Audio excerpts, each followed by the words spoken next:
आज के इस वीडियो में हम क्लास 10th की फ़िज़िक्स में इस टॉपिक को हम डिस्कस करेंगे। मिरर इक्वेशन, ये स्फेरिकल मिरर इक्वेशन है, इसको हम डिस्कस करेंगे। ये क्लास 10th की फ़िज़िक्स में चैप्टर नंबर 3 है और मैट्रिक लेवल का ये चैप्टर नंबर 12 है। तो यहाँ पे मिरर इक्वेशन जो है हमारे पास ये बराबर है 1/f=1/d(o) प्लस 1/di। यहाँ पे f जो है हमारे पास ये फोकल लेंथ है, do जो है ये डिस्टेंस ऑफ द ऑब्जेक्ट है फ्रॉम द मिरर, और ये distance of image from the mirror. तो मिरर इक्वेशन हमारे पास क्या है, ये हमारे पास मिरर इक्वेशन जो है ये हमारे पास रिलेशन है अमॉन्ग फोकल लेंथ और distance of the object from the mirror and distance of the image from the mirror. अगर हमें फोकल लेंथ दिया गया हो और डिस्टेंस ऑफ द ऑब्जेक्ट दिया गया हो तो हम डिस्टेंस ऑफ द इमेज को फाइंड कर सकते हैं। ठीक है, लास्ट वाली वीडियो में हमने एक टॉपिक को एक्सप्लेन किया था और वो ये था कि image formation and ray tracing for spherical mirror. तो वहाँ पे जो हमने इमेज फॉर्मेशन और रे ट्रेसिंग वो जो हमने एक्सप्लेन किया था, तो वहाँ पे इमेज एक पॉइंट पे बनता था, एक डिस्टेंस पे, एक ख़ास डिस्टेंस पे ऑब्जेक्ट था, और फिर डिस्टेंस ऑफ द इमेज जो है वो भी एक स्पेसिफिक डिस्टेंस पे इमेज भी बनता था। तो अब इस इक्वेशन को हम यूज़ करेंगे इमेज फॉर्मेशन रे डायग्राम के लिए, कि अगर हम एक रे डायग्राम को ड्रा करें, ठीक है, और ऑब्जेक्ट को अगर हम किसी डिस्टेंस पे रख दें तो हमारे पास इमेज कितने डिस्टेंस पे, कितने सेंटीमीटर या कितनी मिलीमीटर या कितनी मीटर डिस्टेंस पे बनेगा। ठीक है, अब इसका प्रूव करते हैं। प्रूफ कि हमारे पास ये किस तरह आता है, ये इक्वेशन कहाँ से आ गया। ठीक है, तो आप यहाँ पे देखिए, रे डायग्राम मैंने लास्ट लेक्चर में भी एक्सप्लेन किया था, लेकिन यहाँ पे देखिए आप, ये अगर एक मिरर हो, ये अगर एक मिरर हो, यहाँ पे मैं अगर प्रिंसिपल एक्सिस को ड्रा करूँ, ये हमारे पास है प्रिंसिपल एक्सिस, और ये जो पॉइंट है ये हमारे पास है फोल्ड, ये जो पॉइंट है ये है फोकस पॉइंट, और ये जो है ये है सेंटर ऑफ कर्वेचर। ठीक है, यहाँ पे अगर मैं एक ऑब्जेक्ट को रख दूँ, यहाँ पे अगर मैं एक ऑब्जेक्ट को रख दूँ, ये अगर एक ऑब्जेक्ट हो, ठीक है, यहाँ से मैं 4 प्रिंसिपल रेज को ड्रा करूँगा। तो ये है first ray parallel to the principal axis, और ये पास होगा फोकस पॉइंट से। ठीक है, ये फर्स्ट रे है, और सेकंड रे जो है ये पास होगा फोकस पॉइंट से। ठीक है, फोकस पॉइंट से इस तरह फोकस पॉइंट से पास होगा, और जो रे फोकस पॉइंट से पास होता है वो parallel to the principal axis इस तरह रिफ्लेक्ट होगा। ठीक है, और थर्ड रे जो है ये पोल से पास होता है, पोल से, और ये सेम एंगल के साथ रिफ्लेक्ट होगा। सेम एंगल के साथ अगर ये रिफ्लेक्ट हो जाए तो ये इस तरह आता है। तो ये एक सिंगल पॉइंट पे ये सारे रेज जो है एक दूसरे को इंटरसेक्ट करते हैं, और ये जो हमारे पास बनता है ये इमेज बनता है। ठीक है, ये ऑब्जेक्ट है in the form of arrow, और ये इमेज है in the form of arrow. अब यहाँ पे ये तो रे डायग्राम था, अगर हम ऑब्जेक्ट को यहाँ पे लेते हैं तो यहाँ पे इमेज बनता है। लेकिन अब मिरर इक्वेशन में क्या है हमारे पास, मिरर इक्वेशन हमारे पास ये इंफॉर्मेशन हमें देते हैं कि जब एक ऑब्जेक्ट का डिस्टेंस हमें पता हो, ठीक है, ऑब्जेक्ट का डिस्टेंस, ठीक है, और फोकल लेंथ ये तो कांस्टेंट होता है एक सिंगल मिरर के लिए, तो हमारे पास जो इमेज बनता है कितने डिस्टेंस पे बनेगा, तो इस डिस्टेंस को फाइंड करने के लिए हम इस इक्वेशन को यूज़ करते हैं। ठीक है, तो ये हमारे पास रिलेशन है focus point, distance of the image from the mirror and distance of the object from the mirror, ये तीनों हमारे पास इसके अमॉन्ग ये रिलेशन है। अब ये तो मैंने रे डायग्राम कंसिडर किया, रे डायग्राम मैंने ड्रा किया।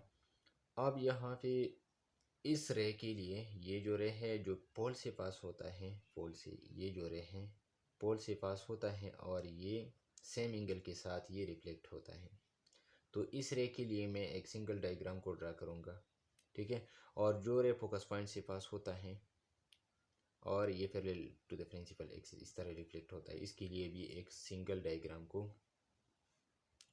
ड्रा करूँगा। ठीक है, और बाद में हम इस इक्वेशन को डिराइव करेंगे। ठीक है, तो इसके लिए एक सिंपल, इसके लिए इस रे के लिए और इस रे के लिए एक डायग्राम को यहाँ पे ड्रा करूँगा।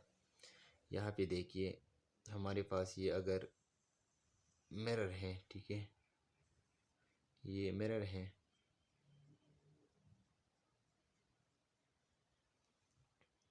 और ये क्या है, ये प्रिंसिपल एक्सिस है, ये फोकस पॉइंट, यहाँ पे ये फोकस पॉइंट, और ये क्या है, ये सेंटर ऑफ कर्वेचर है। ठीक है, यहाँ पे ऑब्जेक्ट मैं कंसिडर करता हूँ कि ये हमारे पास ऑब्जेक्ट है फर्स्ट रे, इसको मैं इग्नोर करूँगा, ये रे। ठीक है, इस रे के लिए मैं डायग्राम को ड्रा करूँगा। इस रे के लिए ये जो पोल से पास होता है, तो यहाँ से एक रे जो पोल से पास होता है ये सेम एंगल के साथ रिफ्लेक्ट होता है। इस तरह ये रे इस डायरेक्शन में रिफ्लेक्ट होगा।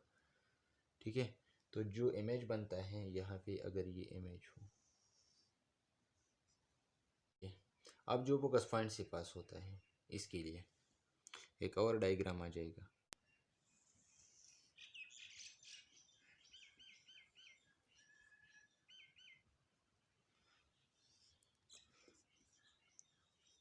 ये पोल है, ये फोकस पॉइंट है, और ये क्या है, ये सेंटर ऑफ कर्वेचर है।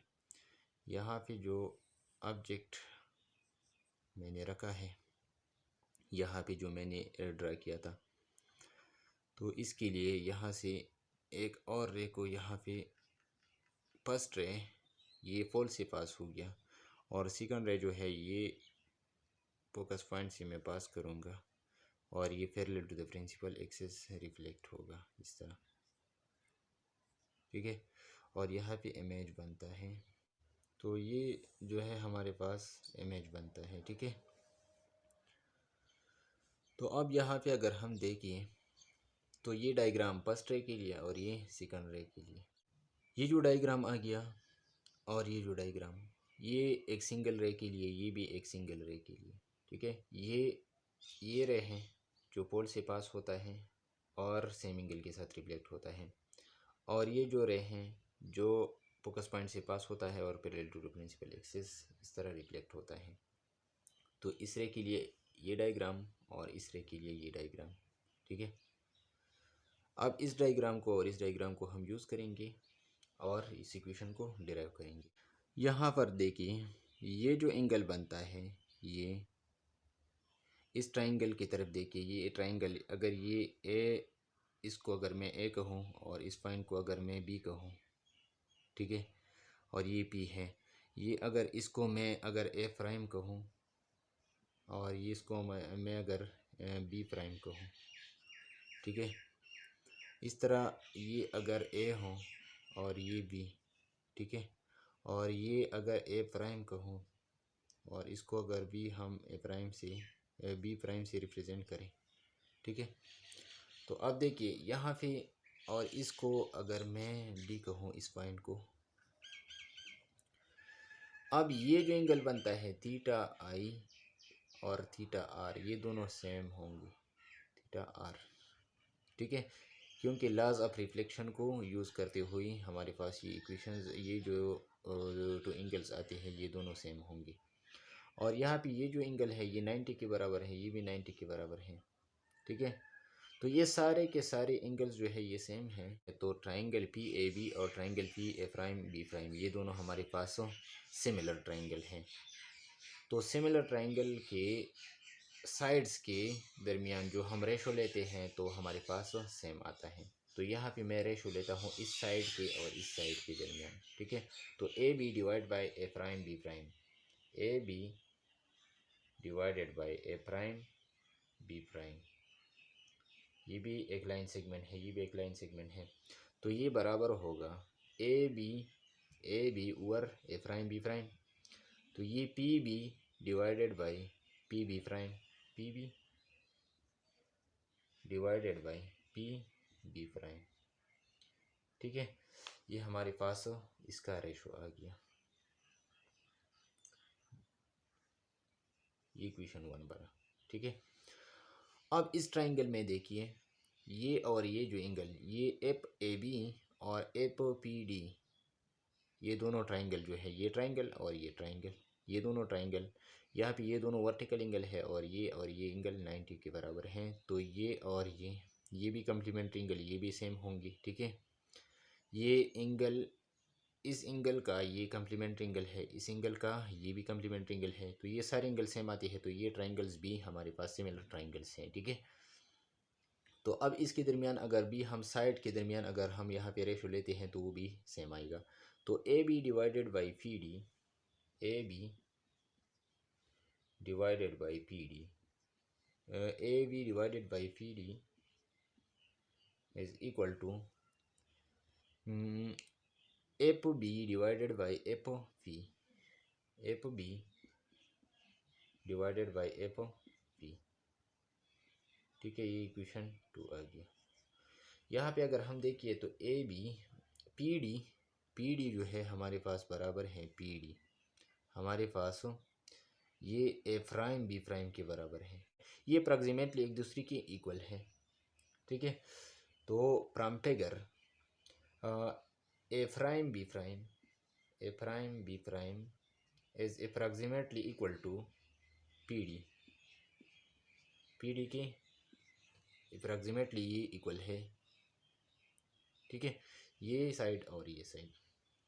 तो अगर हम पी डी की जगह अगर हम यहाँ पे ए प्राइम बी प्राइम लिखे इक्वेशन 2 में, तो ये जो इक्वेशन 2 है ये इस तरह आ जाएगा, प्राइम इक्वेशन 2 इक्वेशन 2 से यहाँ पे आता है A B divided by A prime B prime is equal to F B divided by F P, हमारे पास इक्वेशन 3 आ गया, ठीक है। अब इक्वेशन 1 और इक्वेशन 3 को अगर हम कंपेयर करें, इक्वेशन 1 एंड इक्वेशन 3, इसको अगर हम कंपेयर करें तो हमारे पास क्या आ जाएगा, ये इसके बराबर हैं और ये इसके बराबर हैं, तो ये दोनों सेम आते हैं, ठीक है। तो हमारे पास P B divided by P B prime ये इस तरह आता है। Comparing equation 1 and 3, by comparing equation 1 and 3 हमारे पास आ जाएगा P B divided by P B divided by P B prime is equal to F B divided by F P, इस तरह आता है, ठीक है। ये एफ बी जो डिस्टेंस है एफ बी, ठीक है, इस डिस्टेंस को मैं एफ बी डिस्टेंस जो है इसको मैं फाइंड करूँगा। एफ बी जो है हमारे पास अगर इस ट्राइंगल में अगर इस डायग्राम में हम देखें या अगर इस डायग्राम में हम देखें तो एफ बी जो है ये जो डिस्टेंस है ये डिस्टेंस एफ बी ये हमारे पास बराबर है P B minus F P, ये इसके बराबर है। देखिए पी बी से ये जो पी बी है ये जो डिस्टेंस है इससे अगर मैं एफ पी इस डिस्टेंस को अगर मैं सब्ट्रैक्ट करूँ, ये सारा डिस्टेंस जो है इससे अगर मैं इसको सब्ट्रैक्ट करूँ तो ये बनता है, और ये क्या है ये एफ बी है। तो एफ बी हमारे पास बराबर है P B minus F P, ठीक है। अब इसको अगर हम यहाँ पे पुट करें, ये अगर इक्वेशन फॉर एग्जांपल अगर ये इक्वेशन 4 हो, ठीक है, और ये इक्वेशन 5 हो अगर, ठीक है, तो इक्वेशन 5 को इक्वेशन 4 में पुट करें P B divided by P B prime इस तरह आता है is equal to F B की जगह आप लिखिए P B minus F P, और ये एफ पी अपनी जगह पे आ जाएगा, ठीक है। अब पी बी क्या है हमारे पास, P B distance of the object from the mirror, तो इसको हम डी ओ से रिप्रेजेंट करते हैं, D O divided by P B prime ये डिस्टेंस ऑफ द इमेज है फ्रॉम द मिरर, तो इसको हम डी आई से रिप्रेजेंट करते हैं is equal to P B क्या है distance of the object from the mirror minus F P ये क्या है ये फोकल लेंथ है, हम एफ से रिप्रेजेंट करते हैं, एफ पी ये क्या है ये फोकल लेंथ है, ठीक है। अब दोनों साइड इस एफ को मैं अगर लेफ्ट साइड पे लिखूँ तो ये मल्टीप्लाई हो जाएगा, इसको अगर मैं राइट साइड तो ये भी मल्टीप्लाई हो जाएगा, ठीक है। तो ये इस तरह आ जाएगा। इस इक्वेशन को अगर हम फर्दर सिंप्लीफाई करें तो डी ओ इंटू एफ इस तरह आ जाएगा, और is equal to D I जो है ये दोनों के साथ मल्टीप्लाई हो जाएगा, D I into D O minus F इस तरह आ जाएगा। अब ये आ जाएगा D I into D O minus D I into F इस तरह आ जाएगा, और ये डी ओ एफ इस तरह आता है, ठीक है। अब दोनों साइड को अगर हम D I D O F इस पे अगर हम दोनों साइड को अगर हम डिवाइड करें तो इस तरह आ जाएगा। देखिए D O F divided by D O F is equal to ये क्या आ जाएगा, D I D O divided by D O और एफ, और ये माइनस ये क्या है डी आई एफ, और ये क्या आ जाएगा डी ओ और एफ। दोनों साइड को अगर हम डी आई डी ओ और एफ की डिवाइड करें तो ये एफ के साथ कैंसिल, ये डी ओ के साथ कैंसिल, यहाँ पे आता है 1/डी I is equal to D I, ये डी आई के साथ कैंसिल, डी ओ के साथ कैंसिल, तो ये 1/एफ, और माइनस डी आई के साथ कैंसिल, एफ के साथ कैंसिल, तो 1/डी ओ, ठीक है। अब हमें 1/एफ फाइंड करना है, तो 1/एफ इज इक्वल टू माइनस 1/डी ओ, इसको अगर मैं लेफ्ट साइड पे लिखूँ तो ये प्लस हो जाएगा, ठीक है। तो 1/डी आई और प्लस 1/डी ओ, तो ये है हमारे पास मिरर इक्वेशन, ठीक है, स्फेरिकल मिरर इक्वेशन ये हमारे पास